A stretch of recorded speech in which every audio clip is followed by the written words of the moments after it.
kabarnya? Alhamdulillah baik, Pak Angga gimana kabarnya? Alhamdulillah baik juga. Kebetulan Pak, sekarang kita ada ini sesi observasi nih Pak, Ya. yang kebetulan saya sebagai observernya.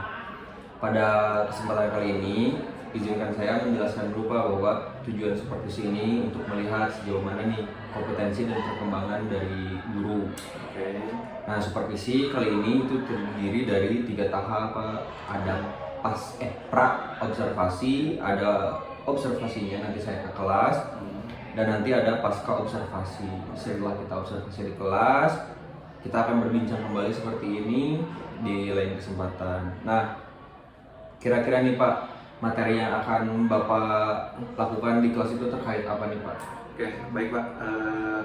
Untuk materi yang nanti saya akan sampaikan di kelas itu yaitu tentang bab 2, yaitu perkembangan teknologi pada perangkat teknik jaringan komputer dan telekomunikasi. Begitu Pak. Untuk materi yang nanti akan disampaikan saat pembelajaran.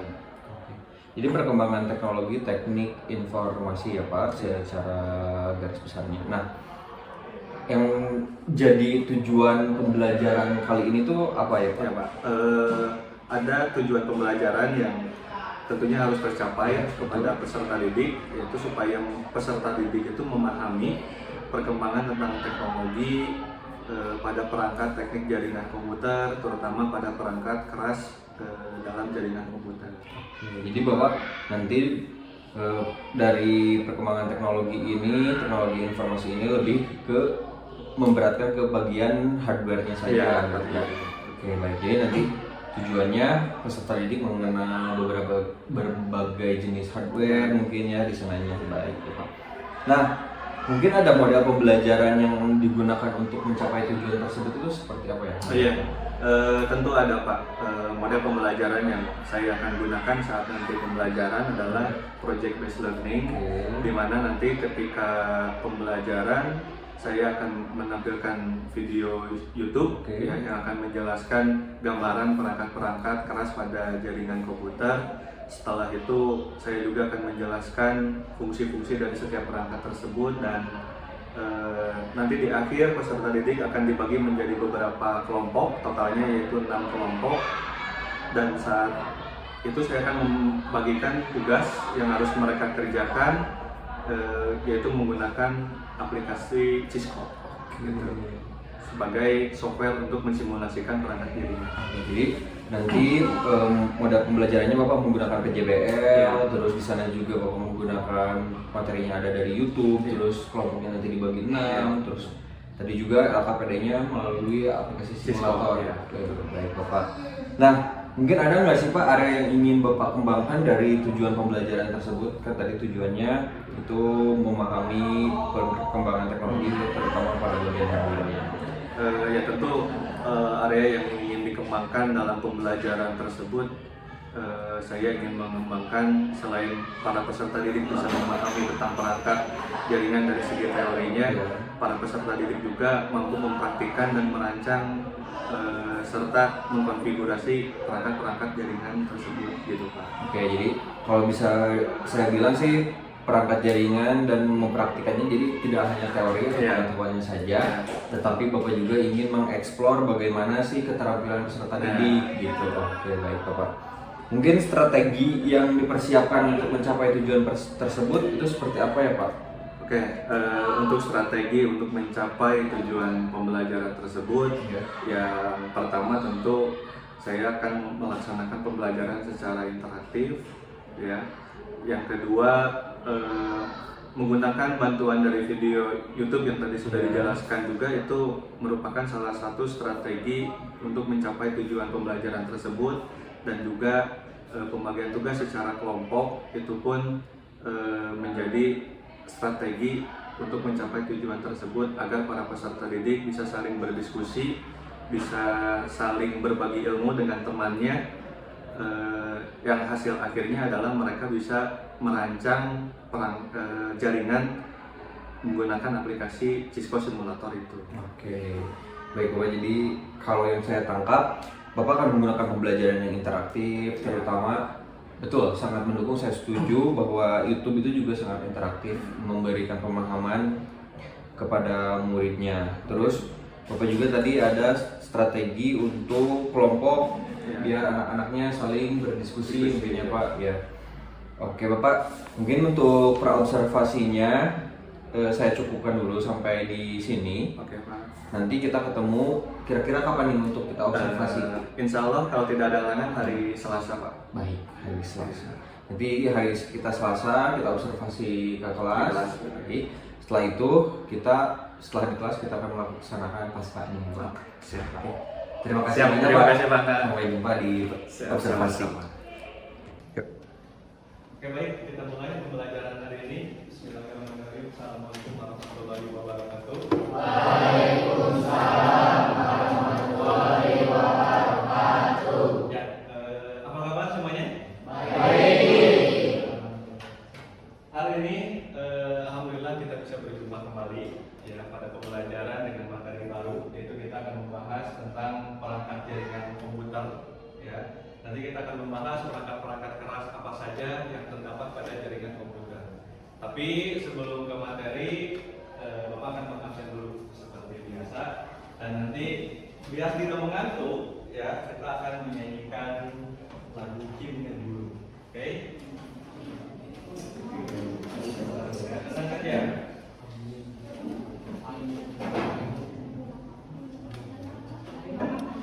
Nanti Bapak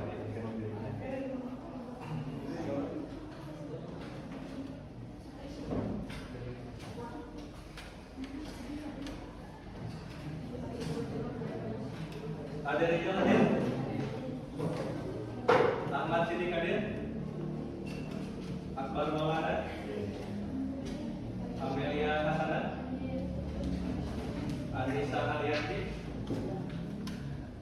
Anissa Sifayanti? Adriel Firmansyah? Bella Desmita Putri? Citra Noraini? Derija? Devita Satyani Putri? Diki? Mukris? Fardan Ardiansyah? Farujan Putra Febriansa? Iqbal Ramdhani? Ian Septiana? Jajan Aditya? Juwita Aprilia? Relawan Berpalang? Muhammad Faruk? Muhammad Rafli? Muhammad Anggi Firansa? Lengserni Nurul Khair? Nurlinda Aisyah? Putri Aulia Juliani? Sahrudin? Sandi Setiawan? Siti Anissa? Siti Ajijah? Yayu Dalini? Yoga Aldiansa? Yulian? Yuli Setiawati?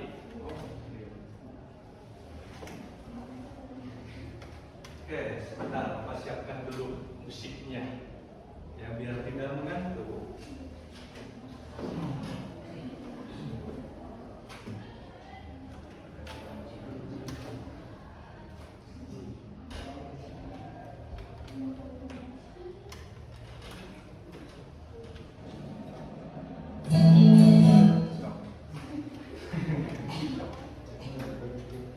Oke, silakan berdiri semuanya. Jadi tenang saja, nanti akan berdiri kemudian ya, untuk kita akan menyanyikan lagu nasional ya, judulnya adalah Indra Guru, ciptaan dari Sarto. Siap ya? 3, 2, 1, Bapak play.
nanti bisa menjadi gambaran kalian, oh seperti ini perangkat jaringan komputer itu. Tolong disimak ya.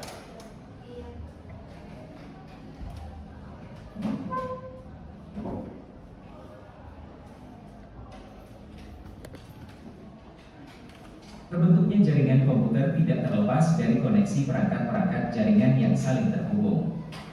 Perangkat-perangkat jaringan ini akan bekerja sesuai dengan fungsinya. Teknologi yang digunakan dalam masing-masing perangkat akan memberikan fungsi yang berbeda. Setiap fungsi yang ditanam dalam sistem pada perangkat jaringan ini sudah melewati pengujian standarisasi yang sudah diatur dalam protokol jaringan. Hal ini yang akan membedakan nama dan fungsi setiap perangkat. Berikut ini akan diuraikan jenis-jenis perangkat yang digunakan dalam membangun jaringan. Pertama adalah perangkat server. Server adalah mesin komputer yang dirancang khusus sesuai dengan kebutuhannya. Server dibuat dengan performa yang kuat. Server umumnya digunakan untuk menyimpan data yang akan didistribusikan kepada klien untuk dipakai secara bersama-sama di dalam jaringan. Sehingga jenis-jenis server dapat dikelompokkan ke dalam fungsinya seperti file server, mail server, web server, dan lain sebagainya. Kedua, network interface card atau sering disebut LAN card. Merupakan interface yang berfungsi untuk menghubungkan perangkat komputer ke dalam jaringan. Pada kenyataannya, LAN card inilah yang akan dikonfigurasi ketika akan menghubungkan sebuah komputer ke dalam jaringan. LAN card memiliki dua alamat yang akan dikelola, yaitu alamat fisik yang disebut Media Access Control Address atau disingkat MAC address, serta alamat logika yang disebut Internet Protocol Address disingkat IP address. Ketiga, yaitu kabel jaringan. Kabel jaringan merupakan media yang digunakan untuk menghubungkan satu perangkat dengan perangkat yang lain. Ada beberapa jenis kabel yang digunakan, diantaranya adalah kabel koaksial, kabel twisted pair, dan fiber optik. Keempat, hub dan switch. Perangkat ini berfungsi untuk menghubungkan beberapa jaringan. Secara fisik bentuk dari hub tidak berbeda dengan switch. Namun dari tingkat kinerja, switch jauh lebih baik dibandingkan dengan hub. Switch dibedakan menjadi dua jenis, yaitu jenis unmanageable dan jenis manageable. Kelima, bridge. Bridge berfungsi untuk meneruskan lalu lintas jaringan pada segmen yang berbeda agar dapat terhubung. Bridge juga berfungsi untuk memecah jaringan yang besar menjadi jaringan-jaringan yang lebih kecil. Keenam, router. Router merupakan perangkat jaringan yang berfungsi untuk menghubungkan jaringan-jaringan LAN ke dalam jaringan WAN serta mengelola lalu lintas data di dalamnya. Selain itu, router juga dapat menentukan jalur terbaik yang bisa dilewati oleh paket-paket data agar sampai ke tujuan dengan baik. Ketujuh, modem. Modem atau modulator demodulator merupakan perangkat jaringan yang berfungsi untuk menghubungkan jaringan dengan penyedia layanan internet atau ISP. Modem bekerja dengan cara merubah sinyal analog ke bentuk sinyal digital pada paket sebelum dikirim ke tujuan, dan melakukan proses sebaliknya ketika paket akan diterima oleh penerima. Kedelapan, repeater. Repeater merupakan perangkat jaringan yang berperan untuk memperkuat dan meregenerasi jaringan dan sinyal yang masuk. Repeater berusaha mempertahankan integritas jaringan. Dalam kata lain, repeater akan memperkuat kembali sinyal-sinyal yang melemah yang masuk melewatinya sehingga mendapat kekuatan sinyal yang signifikan. Kesembilan, wireless card. Wireless card memiliki fungsi yang hampir sama dengan LAN card. Jika LAN card digunakan untuk menghubungkan komputer ke dalam jaringan melalui media kabel, maka wireless card digunakan untuk mengkoneksikan komputer melalui gelombang radio ke dalam jaringan. Pada LAN card, teknologi yang umum digunakan adalah Ethernet, sedangkan pada wireless card, teknologi yang dipakai disebut Wi-Fi atau Wireless Fidelity. Kesepuluh, access point. Access point merupakan perangkat jaringan yang digunakan sebagai titik akses bagi setiap perangkat akhir yang akan terkoneksi ke dalam jaringan melalui media wireless. Kesebelas, perangkat akhir atau end device. Merupakan perangkat yang menjadi tujuan akhir dari paket-paket yang dilewatkan di dalam jaringan. Perangkat ini dapat berupa komputer PC, laptop, smartphone maupun tablet. Perangkat ini yang akan menerima dan mengirim paket ke perangkat akhir lainnya melewati perangkat-perangkat jaringan. Itulah jenis-jenis perangkat jaringan yang sering digunakan untuk membangun jaringan komputer. Pada pembahasan lain, saya akan mencoba untuk mengupas lebih detail teknologi-teknologi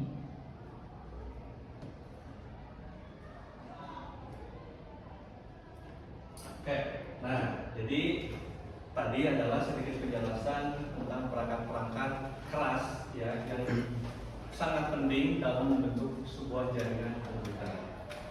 Ada beberapa perangkat yang akan kita bahas di pertemuan kali ini. Yang pertama kita akan membahas tentang apa itu server, apa itu client, apa itu kartu jaringan, apa itu hub ataupun switch, apa itu kabel, repeater, bridge, dan router sesuai dengan gambaran tadi pada pemutaran video. Ya, setidaknya kita sudah mengetahui perangkat-perangkat inilah yang membentuk suatu jaringan komputer. Yang pertama adalah ada perangkat yang dinamakan dengan server. Ya, Cing, Pardan. Kebaca Pardan dari yang sana? Coba bacakan Pardan. Apa sih itu server itu Pardan? Server adalah suatu komputer yang menjadi pengelola dan pusat bagi komputer lainnya. Karena berfungsi sebagai pusat, keseluruhan komputer yang terhubung ke server dalam jaringan disebut sebagai workstation. Oke, terima kasih Pardan. Nah, dalam jaringan komputer, server adalah pusat datanya, di mana semua data itu disimpan. Server bentuknya seperti komputer biasa, ada monitornya, ada CPU-nya, ada keyboardnya, ada mouse-nya. Nah, tetapi yang membedakan adalah server itu yang pertama dia harus operasi sistemnya berbasis Linux.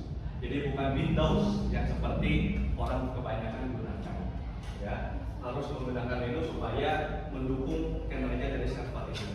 Nah, server intinya jadi sebagai pusat bagi komputer lain. Contohnya seperti ini, kita sudah memasuki bulan November, bulan Desember kita akan sebentar lagi ujian. Ya, di sekolah ini alhamdulillah untuk ujian akhir semester antar komputer dan menghubungkan komputer dengan perangkat jaringan lainnya menggunakan kabel elektrik. Oke, terima kasih Andi. Ya, nanti kita akan belajar membahas tentang apa sih itu kabel UTP ya, akan kita bahas lagi pada dalam ini. Apa sih itu kabel UTP? Di sini dijelaskan kurang lebih seperti yang di atas. Ada yang ragu, ya. Nah, kalau di laptop Bapak mah ada di sini nih, di sebelah sini. Nah ini disebutnya kartu jaringan. Nah, ini untuk menghubungkan si kabel UTP itu, karena kabel UTP itu nama kabelnya adalah UTP, nama konektornya adalah RJ45, di mana RJ45 ini dia yang akan terhubung dengan komputer kita. Ya, dan bentukannya kalau di dalam komputer kurang lebih seperti ini. Ya, kalau di dalam komputer kurang lebih seperti ini. Di sini ada sebuah port, ya. Ini menghubungkan si kabel UTP tadi, kabel jaringan tadi. Ya. Selanjutnya ada yang dinamakan dengan hub ataupun switch. Oke, siapa yang mau membacakan? Ya. Kelihatan ya dari situ? Oke, tahu ya, jangan terlalu tegas. Coba dibacakan ya. Apa sih itu? Switch atau hub adalah sebuah perangkat yang menyatukan kabel-kabel network dari tiap-tiap workstation, server atau perangkat lain sehingga menjadikan dalam satu segmen jaringan perbedaan hub dan switch terletak dari bagaimana paket data atau informasi yang dikirim kepada mereka diproses. Ketika data masuk atau datang ke hub akan mengambil data tersebut dan akan mentransmisikannya ke setiap komputer yang terhubung ke jaringan. Tetapi lain halnya dengan switch, ia akan menerima data tersebut dan hanya akan mengirimnya ke komputer yang berkepentingan menerima data tersebut. Oke, terima kasih ya. Switch. Kabel dan konektor adalah perangkat jaringan yang digunakan untuk menghubungkan satu komputer dengan komputer yang lain. Kabel yang saat ini sering digunakan untuk membangun sebuah jaringan komputer adalah kabel UTP, Ya.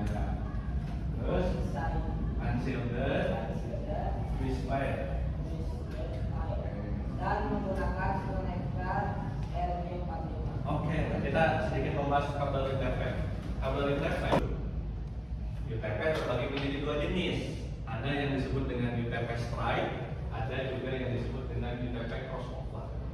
Strike dan crossover dia memiliki fungsinya yang berbeda.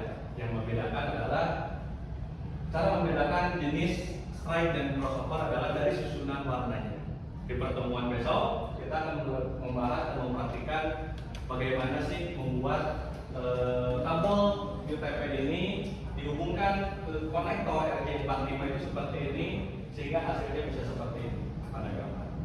Yang ini seperti ini kita hubungkan dengan konektor, hasilnya seperti ini. Nah ini memerlukan keahlian khusus dan alat-alat khusus. Ya, jadi tidak bisa menggunakan tangan kosong apalagi. Dia ada alat khusus.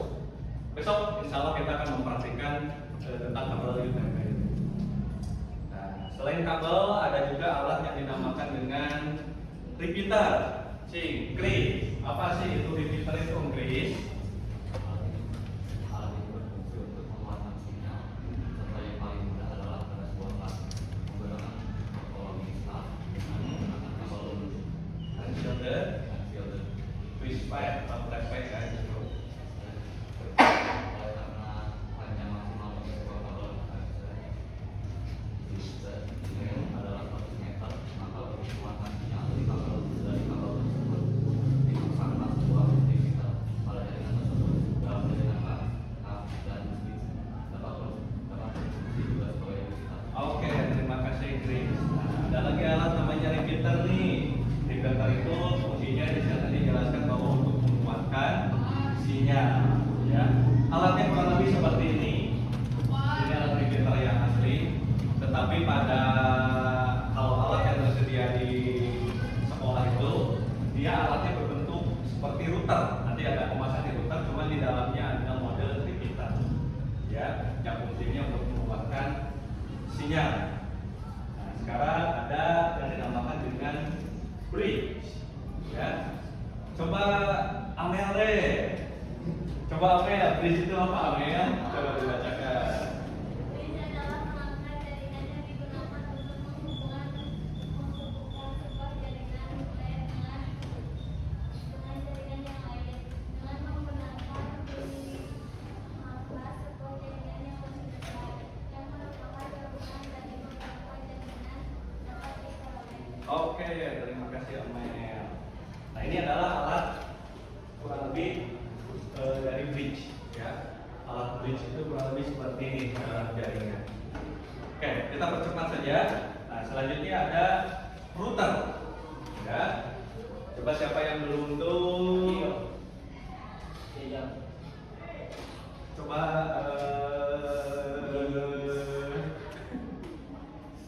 Neng Seni deh.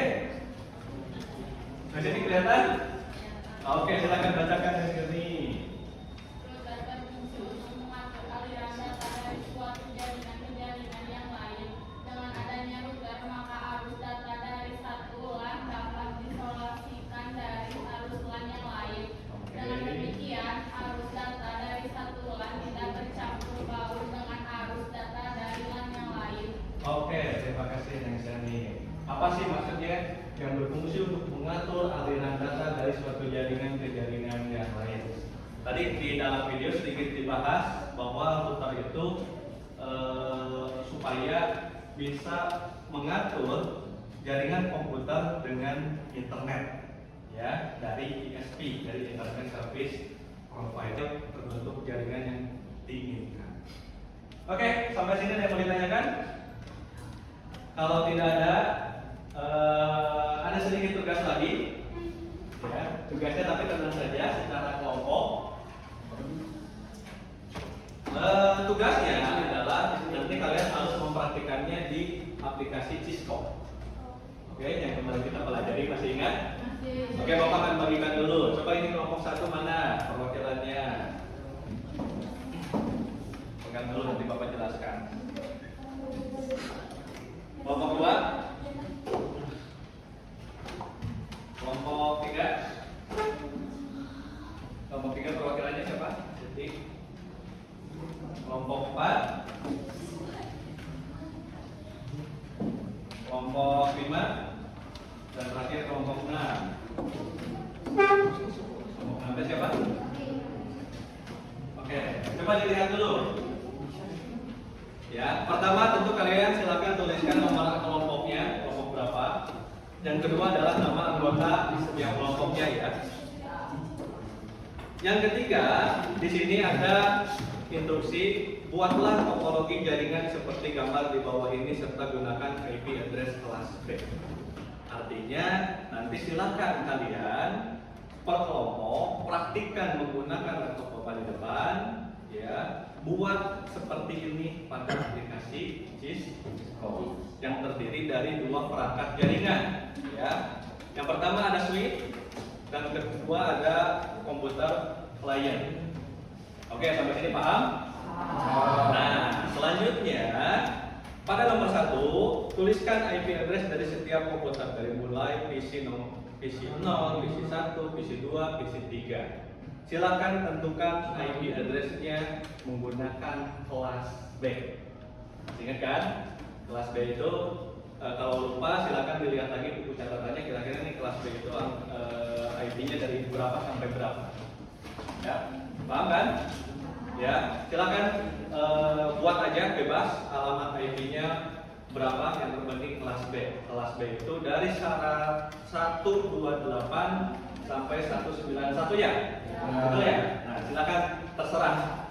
Yang terpenting kalian mengisi alamat IP-nya di sini. Setelah itu, nomor 2, tuliskan kesimpulan hasil akhir yang didapat. Bagaimana cara menemukan hasil akhir yang didapat? Ya tentu kalian harus praktik dulu, ya, untuk menentukan hasilnya. Apakah berhasil terhubung antar komputer ini ataupun tidak? Pak, bagaimana kalau tidak? Ya nggak jadi masalah. Artinya kalau tidak terhubung, nah nanti ada kesalahannya di mana nih? Kesalahannya itu ada di mana? Apakah dari alamat IP-nya, yang network ID-nya salah, ataupun host ID-nya salah, ataupun misalnya kabelnya yang salah pada saat memasukkan switch dengan komputer, ataupun switchnya salah, ataupun komputernya salah. Nanti kita analisis bareng-bareng.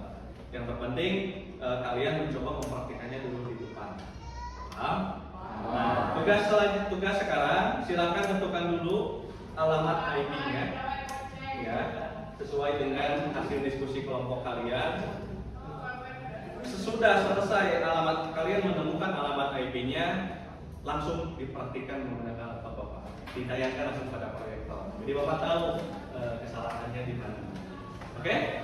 Oke, kalau gitu silakan duduknya per kelompok saja langsung.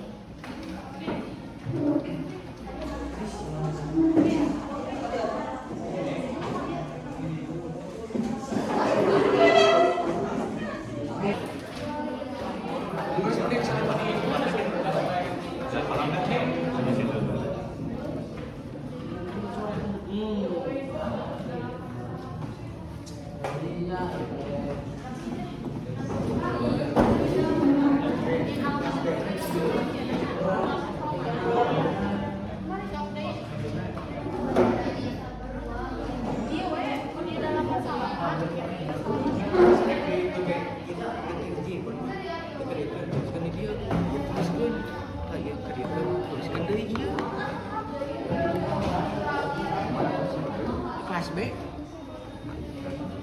Iya nih ya, tulisan hiji. Iya nih tulisan hiji ieu. Yang ke dieu. Tulis ieu.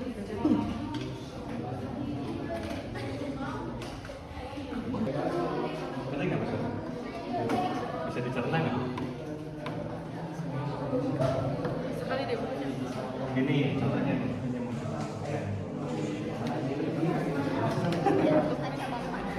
Nah gini, kan kelas apa yang bisa kita cari ini dari satu komputer artinya 29.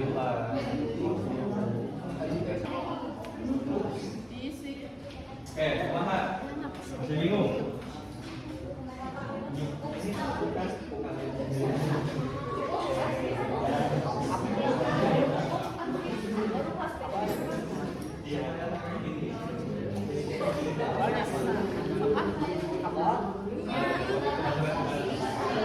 Ayo gimana?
Udah ya semuanya ya? Dan di ini ya? Kan di desktop tadi, di menu desktop kan? Di menu desktop, scroll ke atas. Nah itu yang biru, itu klik. Nah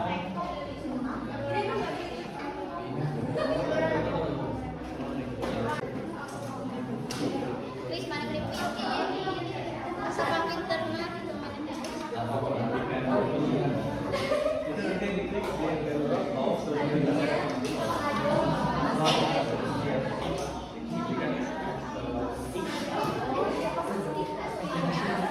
Ya, dan tempat aja di sini. Coba masuk lagi. Ini kan kita ini IP yang di sini nomor berapa? Nomor 1. Nah di sini ada ping lagi. Ping masukkan alamat IP PC nomor 3. Nomor 2.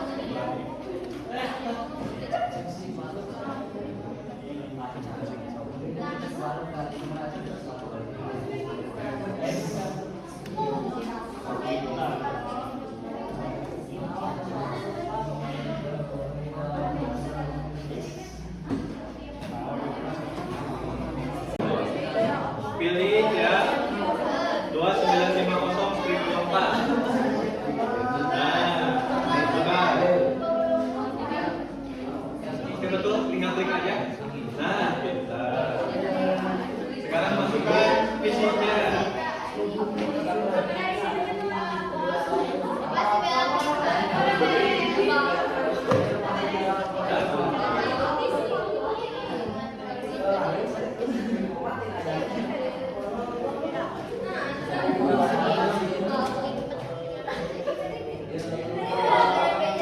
Sama dia lagi.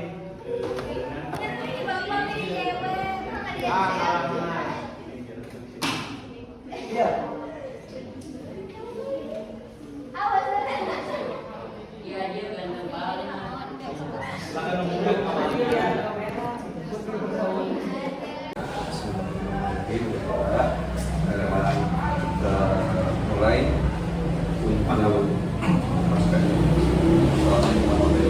Waalaikumsalam.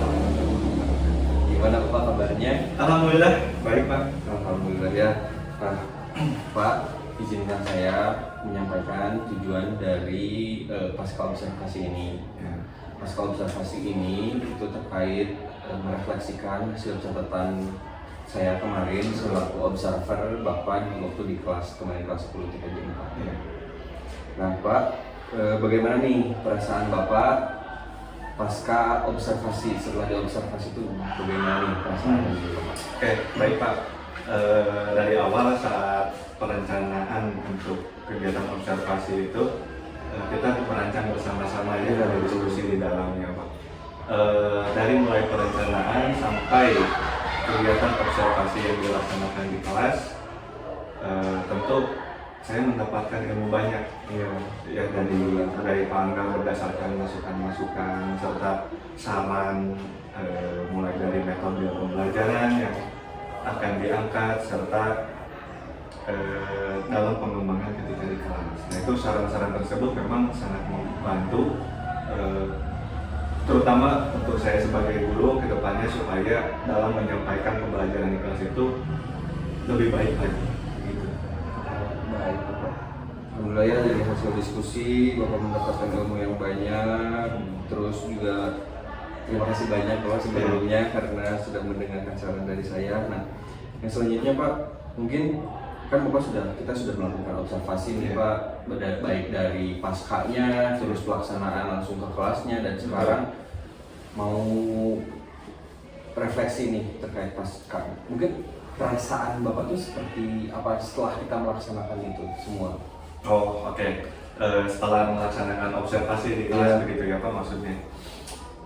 Perasaan seperti apa? Ya tentunya kalau perasaan dari dalam diri saya ya ada rasa timbul rasa bahagia, rasa senang, serta lebih ke apa ya namanya itu senangnya itu karena saya bisa mengimplementasikan metode pembelajaran yang hasil dari diskusi kita sebelumnya yang berdasarkan dari saran Pak Angga. Karena kan saya sebelumnya sudah melampirkan modul ajar dia, ya begitu kan Pak. Nah di situ kan timbul ada saran dan pandang yang akhirnya bisa saya implementasikan di kelas. Itu menjadi sebuah rasa bahagia, rasa senang, dan pengalaman saya ketika di kelas. Oh seperti ini ternyata gaya belajar dan gaya mengajar itu yang sesungguhnya ketika di kelas. Alhamdulillah gitu Pak ya. Jadi Bapak sudah mampu mengimplementasikan pembelajaran yang sesuai dengan yang kita rumuskan di modul ajar berarti apa? Terus Bapak juga kayak udah merasa bahagia, oh ternyata bener nih kemarin itu berjalan sesuai. Nah, mungkin pertanyaan selanjutnya dari saya yang ingin saya tanyakan Pak, bagaimana sih proses pembelajaran yang telah dilakukan sama Bapak kemarin masa observasi? Apakah itu sudah sesuai dengan rencana atau tidak Pak? Oke. Kalau waktu observasi ketika di kelas berdasarkan saran dari Pak Angga juga itu rasanya kalau menurut pendapat saya sudah melaksanakan metode pembelajaran, yaitu saat di observasi menggunakan metode project based learning ya atau PJBL. Kebetulan tujuan pembelajaran saat observasi itu adalah supaya peserta didik bisa memahami perkembangan teknologi perangkat jaringan komputer, terutama pada perangkat kerasnya.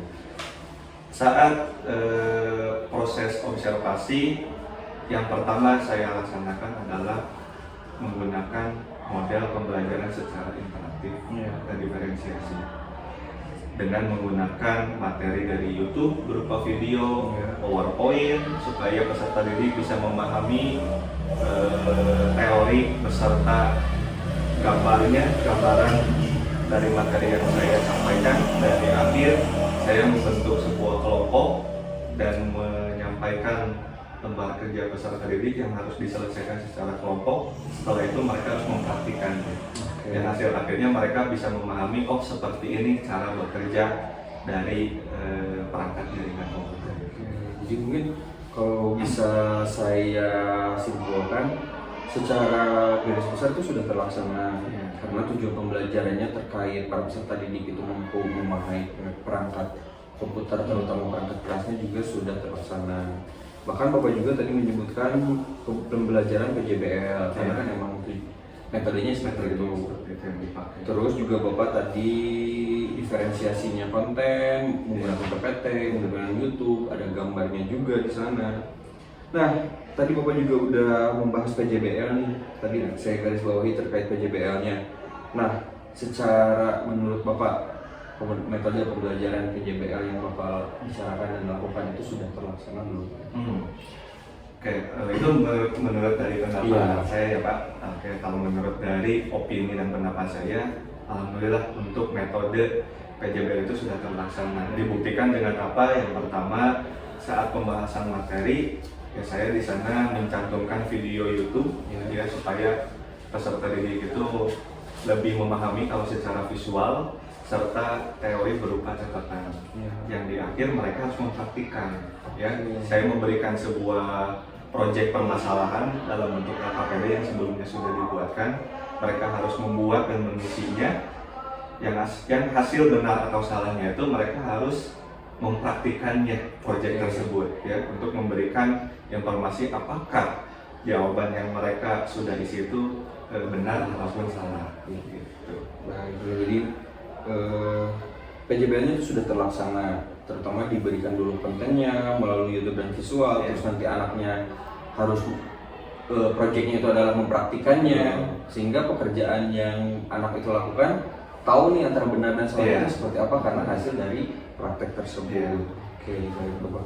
Mungkin dari pembelajaran kemarin yang kita lakukan, yang Bapak lakukan dan saya amati, itu ada hambatan nggak sih Pak selama proses pembelajarannya? Ada sih Pak tentunya. Nah, coba Pak. Berhubung saat observasi itu saya melaksanakannya di kelas 10 ya. Dan mungkin mereka masih cukup sedikit kebingungan dan baru mengetahui apa sih itu perangkat-perangkat jaringan komputer, dan itu menjadi hal baru bagi mereka, sehingga sulit timbul diskusi antara saya sebagai guru dengan peserta didik. Nah, hambatan tersebutlah yang kemarin saya rasakan gitu. Mungkin karena faktor dari kemampuan siswa yang setiap siswa itu berbeda penelarannya, dan juga materi yang disampaikan juga mereka masih cukup awam, baru tahu gitu. Jadi mereka mungkin masih kebingungan nih saya harus seperti apa. Seperti itu. Ya, soalnya kalau saya boleh menyampaikan, kalau tidak salah SMP sekarang tuh justru komputernya nggak ada ya Pak. Iya. Jadi mungkin ya terkait perangkat keras, pasti mereka baru ketahui kalau mereka ikut di jenjang SMA atau SMA. Iya, betul.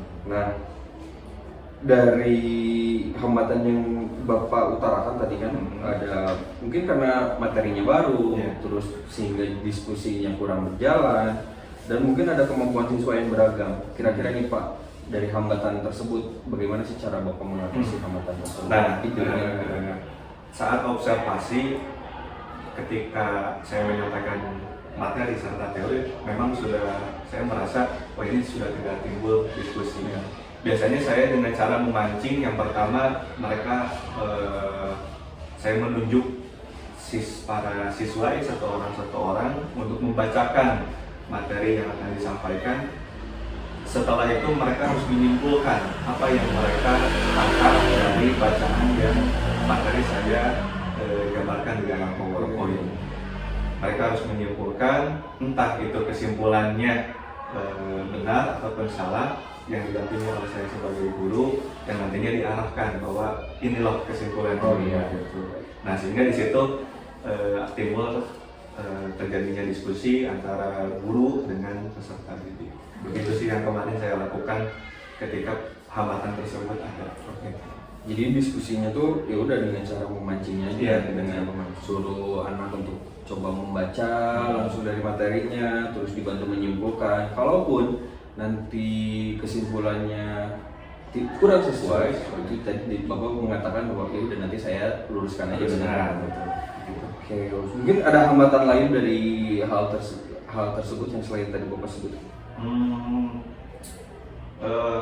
Selain tadi yang saya sebutkan, paling ketika praktiknya sih, karena mengingat mereka kondisinya kelas 10, tidak semua siswa sudah menguasai komputer. Nah, yang hambatannya adalah mungkin saya harus lebih fokus ke beberapa siswa yang mereka sedikit kesulitan dalam menggunakan komputer. Jadi ya, perbedaannya seperti itu. Kalau yang sudah menguasai, saya suruh untuk mereka mengajarkan temannya supaya bisa gitu. Nah, kalau agak kesulitan siswanya, saya yang turun tangan untuk membantu agar siswa tersebut bisa menguasai mengoperasikan komputer. Begitu sih Pak. Dua hambatan itu yang saya rasakan ketika di kelas. Oke, jadi hambatan yang lain tuh terkait pempraktikannya, karena benar kalau kelas 10 tuh tadi Bapak bilang yang baru mungkin mereka pegang komputer, sehingga Bapak harus ekstra nih memberikan pendampingan. Kalaupun ada siswa yang lebih paham, itu bisa jadikan tutor sebaya. Iya, betul. Bapak. Nah, mungkin terkait tadi praktiknya, kira-kira nih Pak, penyebab atau sumber, ya benar, penyebab dari hambatan yang terjadi itu kira-kira apa sih Pak yang menjadi? Oke. Setelah saya analisis, sepertinya ada dua faktor penyebab dari hambatan tersebut. Yang pertama, mungkin dari siswanya tersebut, kemampuan dan penalaran peserta didik itu kan berbeda-beda. Ada yang mudah memahami, ada yang sedikit kesulitan, itu yang pertama. Dan yang kedua, materi yang disampaikan. Ini adalah materi yang menurut mereka hal yang baru ditemukan dan baru mengetahui. secara garis besar mungkin saya sebagai guru menjelaskannya menggunakan istilah-istilah dalam teknologi yang menurut mereka sedikit kesulitan pemahamannya. Mungkin solusinya adalah untuk kedepannya ketika saya menerangkan sesuatu hal baru kepada para siswa bisa menggunakan bahasa-bahasa yang sederhana yang dikaitkan dengan kehidupan sehari-hari mereka. Sepertinya begitu sih Pak. Oke baik Pak. Tadi mungkin ada faktor yang terjadi hambat untuk pertama karena peserta didiknya yang memang berangan-angan terkait kemampuan dan penyerapannya, termasuk karena ini materi baru yang dia dapatkan selama di jenjang SMK mungkin ya. Terus dari Bapak juga mengatakan bahwa solusinya Bapak menggunakan bahasa sederhana. Oke baik. Mungkin dengan analogi kehidupan sehari-hari. Biasanya kalau mereka dikaitkan dengan kehidupan sehari-hari pasti paham, mereka selalu paham gitu. Hanya saja yang mereka tidak paham itu adalah istilah-istilah yang ada di dalam pembelajaran tersebut. Apalagi ketika kita belajar soal teknologi banyak sekali istilah bahasa Inggris yang mereka itu sedikit kesulitan. Dan terkadang kalau itu istilah tersebut memang sangat menyulitkan bahkan di bahasa Inggris. Ini mungkin ada sesekali yang Bapak itu artinya itu sudah berbeda dengan bahasa Inggris. Oke Bapak, terima kasih banyak. Lalu mungkin kapan nih Bapak mau action terkait meminimalkan hambatan-hambatan yang kemarin dialami? Nah, sebetulnya waktu setelah observasi ketika saya mendapatkan hambatan tersebut, saya langsung menganalisis, oh ini faktor penyebabnya yang tadi sudah disebutkan 2 faktor tersebut. Di hari berikutnya ketika saya menjelaskan materi baru yaitu tentang Internet of Things, itu juga sama bagi mereka adalah hal yang baru. Nah, saya menjelaskannya dengan bahasa sederhana bahwa Internet of Things ini kalau dalam kehidupan sehari-hari contohnya seperti ini. Contoh hal kecilnya adalah saya menyebutkan bahwa contoh dari penggunaan Internet of Things itu adalah seperti lampu ataupun CCTV yang bisa kita hidupkan dan matikan dari jarak jauh menggunakan jaringan internet. Oh, mereka sudah paham. Oh, ini contoh implementasi dari Internet of Things. Jadi secara sederhana mungkin saya dapat menyimpulkan bahwa ada nih hasil baik dari observasi, Bapak mampu menganalisis hal tersebut. Jadi kita bisa memperbaiki itu. Mungkin boleh nggak Pak? Karena sejauh tadi dari hasil penjelasan Bapak, boleh nggak saya menyampaikan hasil analisis saya waktu di kelas? Malah saya yang tunggu-tunggu sebagai bahan evaluasi ketika itu lebih baik lagi ke depannya gitu. Karena tadi dari pertanyaan-pertanyaan yang disampaikan secara garis besar itu sama dengan hasil observasi yang saya lakukan. Karena tadi sesuai dengan percakapan pas praobservasi apa yang direncanakan, terus alhamdulillahnya itu sudah terlaksana dengan baik, sudah terlihat juga mulai dari penyampaian tujuan pembelajaran Bapak di kelas kemarin disampaikan, terus strategi pembelajarannya yang menggunakan diferensiasi yang dari YouTube, terus juga PJBL-nya itu juga sudah terlaksana. Juga terlaksana mulai dari sintaks-sintaksnya, PJBL-nya itu udah urutannya itu luar biasa banget, sudah bagus. Sama tadi juga ada hambatannya, kemarin saya amati memang diskusinya itu kurang karena Bapak ketika pakai solusi nih yang ini sangat terabaikan. Karena tapi ternyata di akhir udah Bapak selesaikan dengan ditunjuk nih beberapa siswa sebagai perwakilan terkait dari hasilnya seperti apa, kesimpulannya seperti apa. Bahkan ketika materi disampaikan juga itu PowerPoint ditampilkan, anak itu diberi kesempatan untuk membaca terus mengutarakan juga pemikirannya.